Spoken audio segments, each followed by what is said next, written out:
जय जगन्नाथ अर्चन happiness channel को आपण मानक स्वागत। आज सुजी एवं नड़िया रे गोटे पिठा प्रस्तुत करिया। प्रथमे सुजी नबा,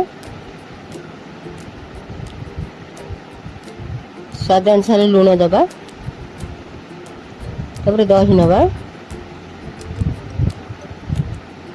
यही भलसे मिक्स कर दबा। पानी टिके ऐड करिया, जी दरकार पानी दबा देखिए हमें भलसे मिक्स कर नवा। तार अल्प टिके बेकिंग पाउडर नहीं, बेकिंग पाउडर पके देगी भलसे हमें मिक्स कर दबा।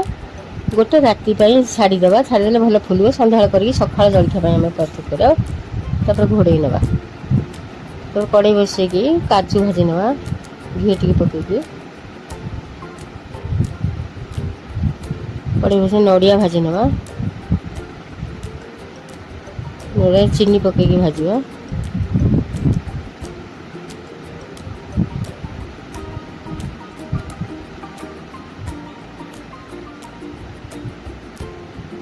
अल्प टे अदा कर पकेबा,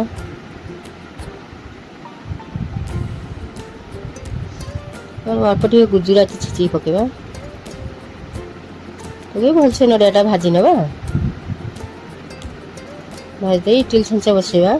पानी देकी छांच देदेबा, कि समय पानी फुटा छाड़देबा। तापर हमें काढ़ीदेबा, गरम हो गलानी पानी।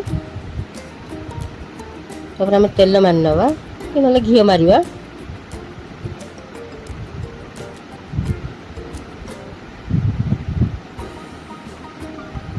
घी भलसे मारी नवा।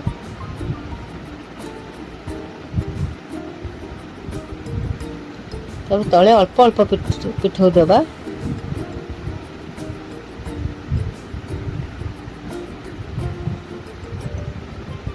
तापर नड़िया पूरा टिके टिके देदेबा।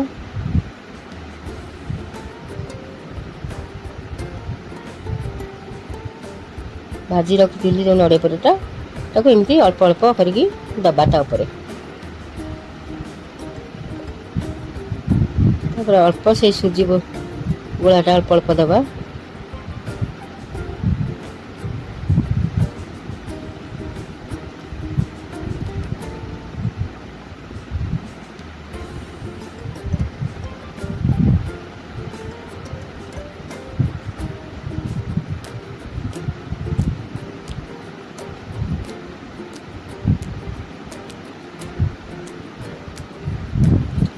तापर चेरी अल्प सजाई दबा।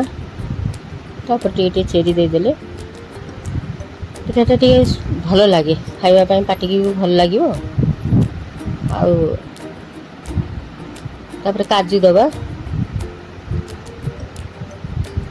काजू जो घी भाजी थी रखी अल्प एमती देदेबा गोटे गोटे।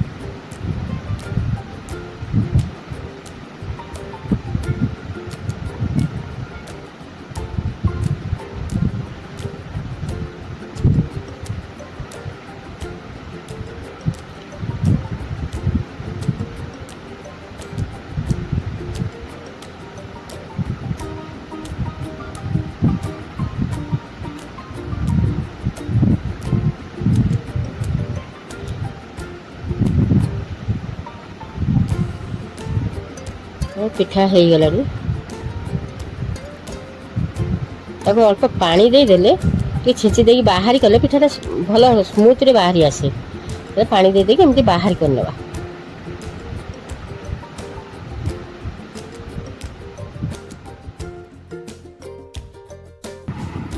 हमारा प्रस्तुत हो गला नड़िया पूरा इडली पिठा।